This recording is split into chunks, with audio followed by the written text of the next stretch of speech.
Mon frère, ma soeur aussi, celle-ci c'est le dernier, donc j'ai prêché la bonne parole de Dieu aujourd'hui, pour ce mois de février là, donc et aussi c'est le dernier mot. Simplement, c'est Dieu le garant de ton arme, c'est Dieu qui peut faire tout ce que tu veux. Avec le Seigneur Jésus-Christ, on peut tu avoir ton arme. Il préserve ton arme. Ton arme signifie quoi? Celle qui est en toi. C'est comme je vous disais une fois, deux fois, j'ai déjà prêché cette parole.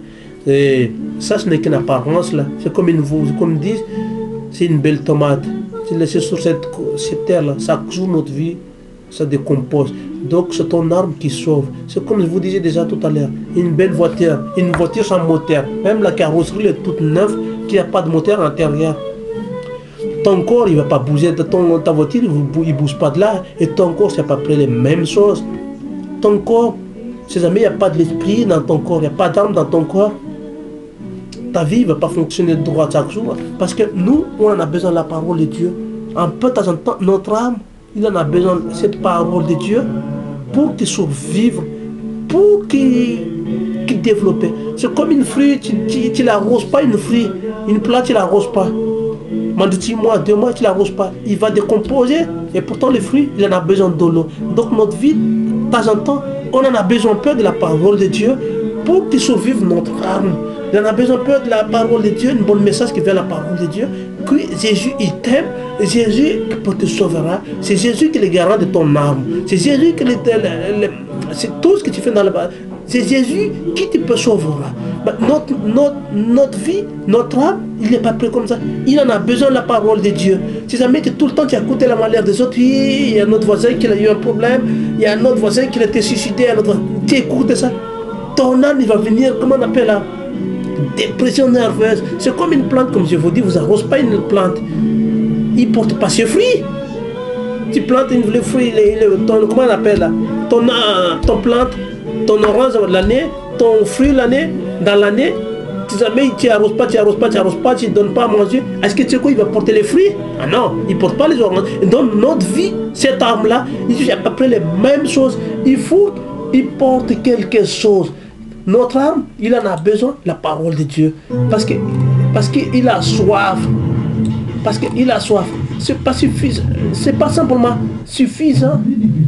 C'est pas simplement suffisant. Toutes les choses qui coûtent les choses dans ce monde-là, c'est pas grand-chose les choses dans ce monde-là. À part les soucis, toujours des problèmes, toujours des guerres, toutes ces choses-là. Mon frère, ma soeur, c'est pas une raison. Hein. Notre vie, on en a besoin. Lève les mains vers le ciel pour remercier Dieu. Pour rendre grâce à Dieu. Tout ce qu'il a fait pour notre vie. Pour rendre grâce à Dieu, cet amour, la bénédiction que tu as fait chaque jour dans ta vie, la grâce que tu as fait dans ta vie. Et pourtant, notre âme, mon frère, parce que c'est pour ça, simplement, c'est Dieu et Dieu. Moi, je suis pasteur, j'étais dans le monde comme vous. C'est pour ça que j'ai témoigné devant vous. J'étais dans le monde comme vous. Je ne connais pas la parole de Dieu. Et pourtant, je cherche la bonne parole de cet éternel Dieu dans ma vie, jusqu'à ce que je voulais trouver. Ma vie aujourd'hui, comme je vous le dis, mon frère et ma soeur, ils sont bénis. Ils sont bénis parce que tous les jours, je lève mes yeux vers le ciel. Le ciel est bleu. Tu sais quoi, les aveugles voient le ciel et pourtant, ils veulent être à votre place. Tu sais quoi, les handicapés, pardonnez-moi, ils veulent être à votre place. Et vous, celles qui ont bon santé, que vous pas remercier Dieu, et celles qui tous les jours, ils couchent sur son dos, ils ne bougent pas, ils ne connaissent pas le soleil. Et pourtant, mon frère, ma soeur, simplement, tu sors dans ton balcon, tu sors dans ta fenêtre, tu remercies Dieu. Même dans ton lit, tu remercies Dieu avant de dormir. Tu te lèves le matin, il faut avoir la joie dans ton cœur. Il faut remercier le Seigneur qu'il a fait. Il faut remercier l'Éternel. Tout ce qu'il a fait dans notre vie, tout ce qu'il a béni dans ta vie chaque jour. Il est le seul qui peut te bénir dans ta vie. Moi, je suis là simplement pour que vous allez prier pour vous.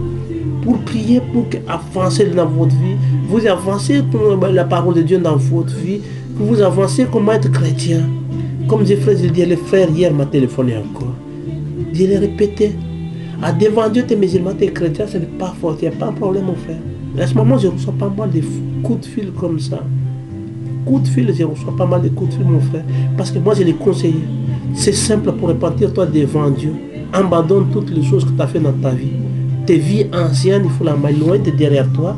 Et avance-toi dans les droitures, dans le chemin du Seigneur Jésus-Christ. Éloigne-toi de tous les soucis, toutes les mauvaises pensées. Tout ça, ça ne concerne pas dans le nom de Jésus-Christ. Tout ce que tu fais dans le nom de Jésus-Christ, c'est simple, mon frère et ma soeur. C'est pas compliqué d'être chrétien. Hein? Enfin, il y a des défis tous les jours. Tous les jours, il y a des défis, mon frère et ma soeur. Être chrétien, je sais que ce n'est pas toujours facile. Il y a beaucoup de choses à faire tous les jours.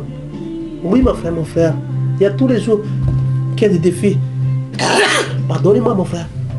Parce qu'il y a beaucoup, tous les jours, des défis. Parce que c'est Dieu qui peut l'aider, comment on appelle, qui peut faire les choses. La grâce de Dieu, tu ne peux rien faire. C'est Dieu seul qui peut t'aider dans ta vie. C'est Dieu qui peut te dire merci. Merci pour cet amour que tu le fais. Merci pour tout ce qu'il a fait, le Seigneur de Dieu, dans ta vie. Pardonnez-moi, parce que c'est être chrétien, c'est compliqué.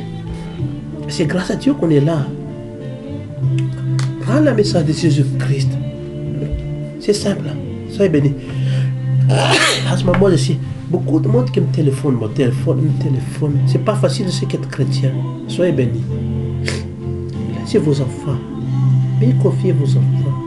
Et parle la parole de Dieu à vos enfants. Explique la parole de Dieu dans vos enfants. Il faut expliquer qui est le Seigneur Jésus-Christ dans votre vie. Comment vous comportez dans votre vie. Même mes voisins maintenant, mon frère, ma soeur. Je vous le dis.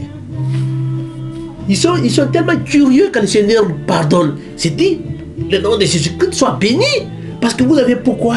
Parce qu'ils sont tellement curieux. Ils sont curieux que Jésus-Christ, moi, j'ai envie de parler la bonne parole avec les gens dans le monde. Pour évangéliser la parole de Dieu, même avec mes voisins. Parce que Jésus est vivant.